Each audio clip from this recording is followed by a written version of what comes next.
guys, welcome back to SB Basic.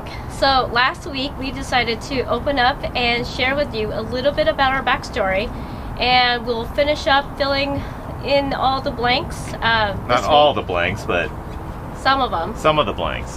And then we got to get back to work. Yes, we have a lot to do in the next... What is wrong with my mouth?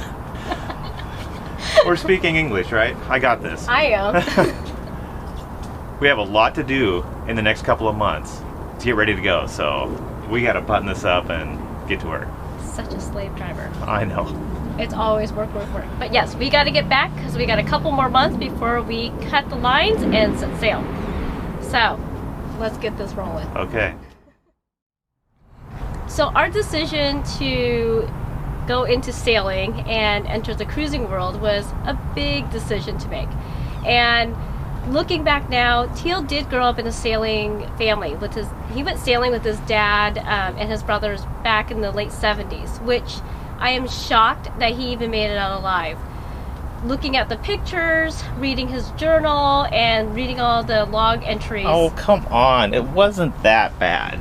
It was a crazy time. It was a fun time. No engine. Didn't need one. Bad sails. Okay, I'll give you that. No navigation. We had some navigation. We had paper charts, an RDF, and an old Loran C. So we knew within like 20 miles where we were at. All the time. 20 miles. Crazy. Crazy. And your experience was? None. I honestly did not have any sailing experience. I didn't know anything about boating with the exception of lake boats. I grew up near a lake, so that was the extent of my experience on the water. I was deathly afraid of the water. Didn't know how to swim, and my family thought I was nuts. They were like, no, you just can't. You can't buy a boat. You don't know how to swim. You're scared of the water, and why would you go sailing? It's just not practical. Yet. Yeah, here we are. Here we are. So our first trip down to the Sea of Cortez was life-changing. It humbled us a bit. We learned a lot. I knew everything. We thought we knew everything.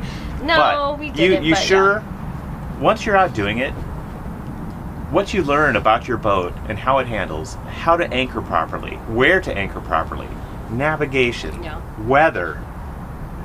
Weather was big. Weather kind of dictated everything. Yeah, it set our schedule. Yeah. And if we had to sit at anchor for a month, we'd sit at anchor for a month.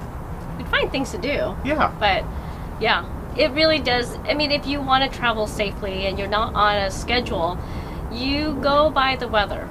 So then you don't beat up yourself and you don't beat up your boat.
So a lot of you guys have asked why we sold a perfectly fine boat and went back to the States. I mean, here we are cruising down in the Sea of Cortez. Everything looks great. Having a great time. But again, we're young kids at the time, and no pension. No pension. We're just living off what we saved. Not deep pockets. And yeah. it was dwindling, and we had basically a threshold of this is the amount that if we get close to this, it's time to go back. It's time to go back to replenish the cruising kitty. So we got close, and we decided it was time to go back. Plus, we had to start a family. Yes, and so what we had to do was put our boat up on the hard, pack up all our belongings. That was a sad day, wasn't it? It was a really sad day. God, we had just loved our life for the last 3.5 years, and now we're changing it all and going back to work. Yeah. So I borrowed an old van from my father, loaded up all our belongings, and we drove north up the Baja Peninsula. Which was a fun, interesting trip up north. Oh, it was. But we're going back to reality now. Yeah. We end up coming back to Washington State, and now it's time to get serious. We have to sell the boat and get back into our working careers. We decided actually not to just put it on the hard and wait until we built up our cruising kitty and got back to it, because we didn't know when we were going to go back out there again. Plus, as much as we loved our boat, it just wasn't what we wanted for long-term cruising. Yeah, that was our starter boat. We knew that we wanted to start a family, and we wanted a little bit more elbow room and a little bit more for extended cruising. Now, mind you, the last boat was great. We loved it. But our fridge was only 1.7 cubic feet. I like how you say that. 1.7 cubic feet. I had to be so careful what to pack. We had 150 watts of solar. Yeah. So it was a bare bones boat. No interior shower. Yep. So we did solar showers on the deck, which is fine. But if we go into colder climates, that would be a little tricky. So this boat was bare bones, and it worked for us. It worked for us at the time. So we knew we wanted to evolve into a better and bigger boat once we start a family, one that's more comfortable. My biggest issue from going from the Tri to the Cat is that Tri was 41 feet, but it had a bowsprit. We really had a water line of about 34 feet. And so it would hobby horse in choppy seas, and it was a little uncomfortable. And we saw with the 40-foot boat versus ours, the water line. So we would hobby horse, but that extra couple feet made a huge difference for them. So for comfort-wise as well, we knew we needed more water line. Because the boat is light already. And so it reacts to weather and chop really fast. Right. So that was another reason why. Well, that's the big reason for me. Yeah. And so choosing this boat, we have a 43.5-foot Cat now with a 43.5-foot water line. Yeah. And so this should bridge those waves a lot smoother and be much more comfortable for us. And we can go longer distance. And we got some elbow room. So, I mean, we'll go into some of those details later, but that is why we had to sell the boat.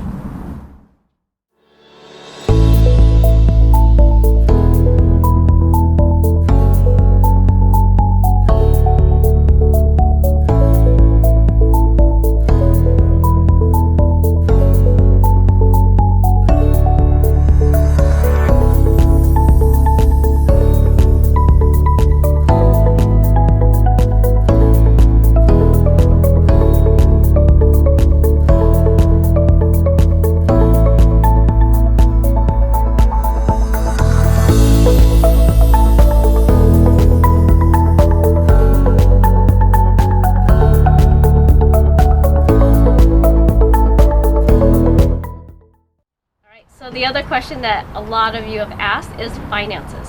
How were we able to afford a boat and go cruising? Well, no big secret. There's no secret. No. We just worked. We worked our butts off. When we decided to purchase our first boat, we were in debt. And we just, we started making lists. Remember the list? Yes, I remember the list. Teal was big on spreadsheets. So we just did a list of wants and needs. Your wants are limitless. I mean, there's nothing that you don't want, right? You want everything. But your needs are really short. I mean, you need food, you need shelter, you need a little bit of comfort. So, but the want list went down to boat. That was it. That was the only thing that's all we wanted. So we just worked and we saved, and every bit of extra cash we had, we were chunking out the boat payments. and we just paid it off. It was amazing how fast that goes down when you're not spending money on all the other frivolous things, and it is a sacrifice. And yeah, so you don't take vacation for a year or 2 or 3. Actually, during that whole time, we just were so focused on getting that payment down. Every vacation was just working on the boat. So that's our secret. Is no vacations. No vacation. No vacation. And work hard. We knew that the end game was that we were going to go cruising. So why not just save all that vacation and use it to go cruising? And that's what we did. Yeah. And so that's how we were able to afford it. Did we save up enough to go? No, probably not.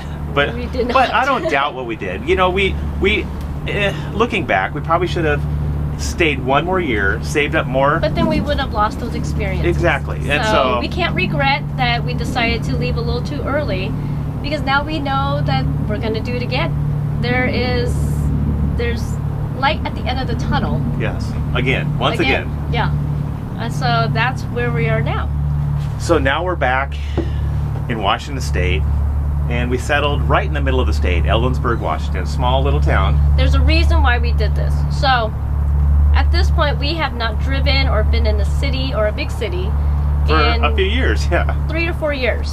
So it was a lot overwhelming, and we didn't really want to jump right back to Seattle just yet. I haven't driven a car at that point in forever. And we had to regroup and figure out what we wanted to do. So Teal has family in Ellensburg, Washington, which is smack dab in the middle of nowhere. Of nowhere, yeah. But it was a great little town for the next chapter of our lives. I end up, day one, we decide we need to get jobs. We need to go to work. Got to start saving up some money. So I start a construction company specializing in finished carpentry. I had never done woodwork until the refit of Savannah, and I really enjoyed it. So I thought, why not do a job that I enjoy? I'll tell you why. Because right when Teal decides to start his construction company, the recession hits. That was awesome. But we did well. Yes. We did real well. Teal was able to work really hard and get a good reputation of his work, and it just kind of snowballed from there. I went and got my real estate license, but soon after, here comes we were Emma. Expecting Emma. So that changed that plan. That changed that plan. So now we decide to open another business, and now we're running 2 businesses and working hard. And we work hard for the next 10 years. Wait, we did. But the first couple years we started working. And in between this time we sold Savannah. Yes. And we were trying to kind of get back into the, I guess, real world of living on land, and we just weren't quite happy. No.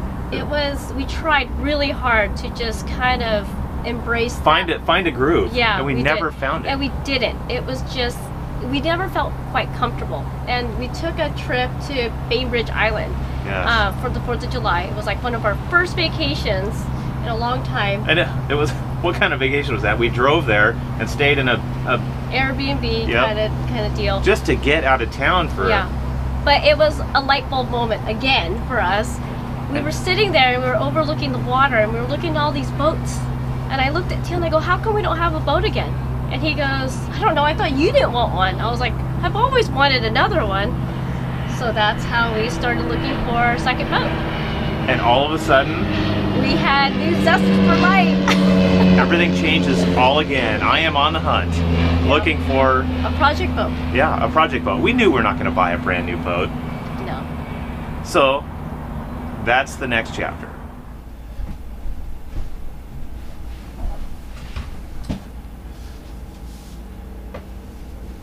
So, Lynn gives me the green light. That's awesome. It's been about 3 years at this point that we've been back from cruising. Came back, started our businesses. They're both running smooth and doing well. So this was going to be a comfortable decision for us to both make.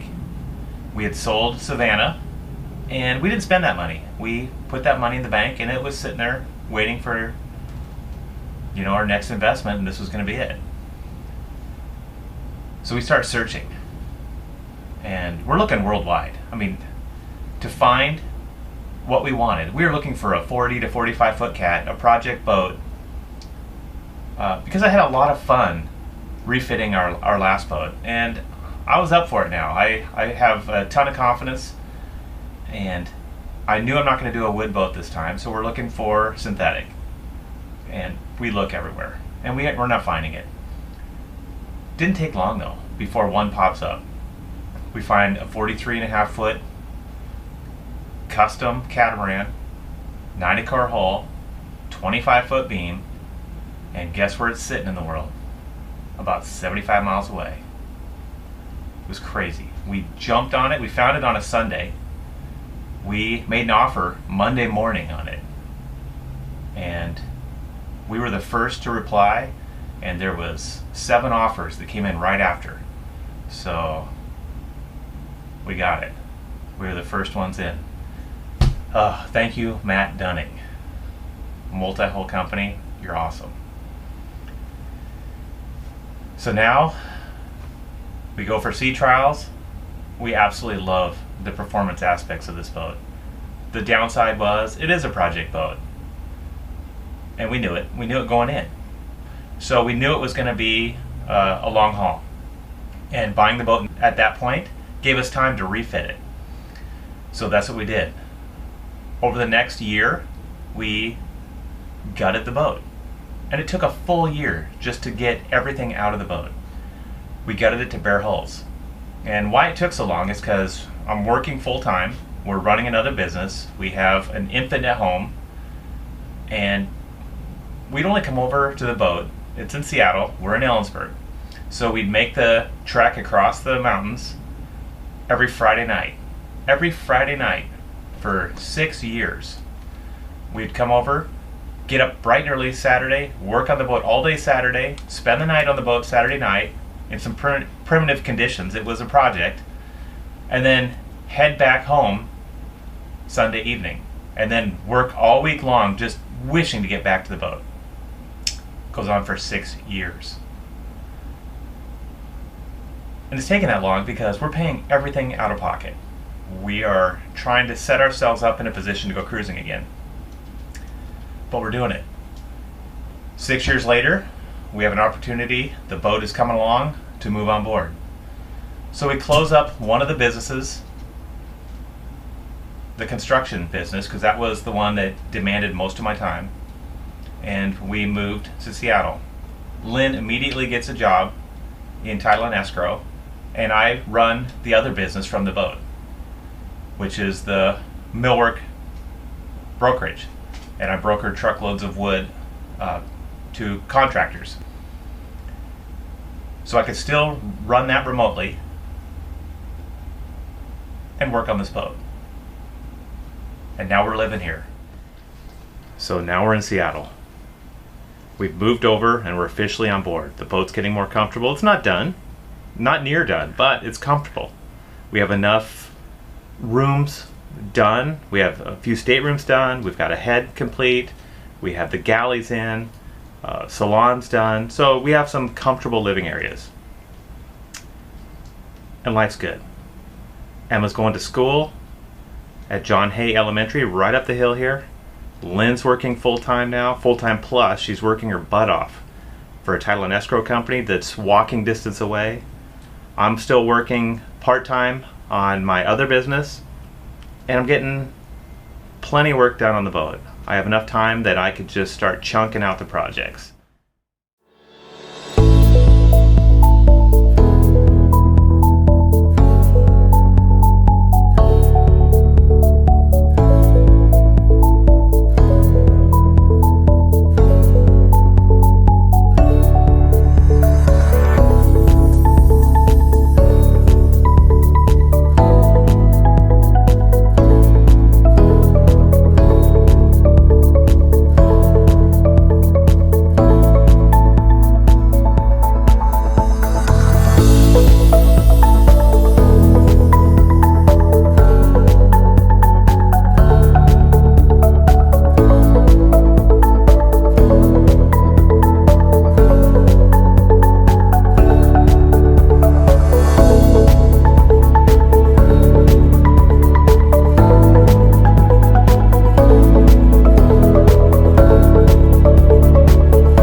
But we can't just leave. Everybody asks, why don't you just go? Why don't you just leave?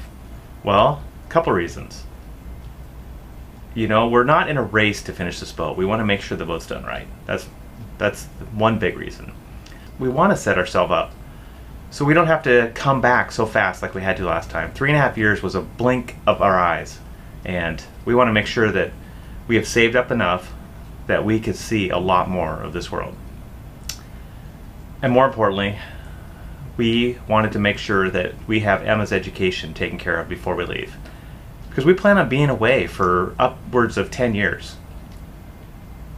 This is an open-ended cruise, so we have no idea where it's going to take us, but we want to make sure that Emma could come back to a full education when that time comes. So we're setting ourselves up for some good times ahead. So that's our story. Can't wait for the next chapter.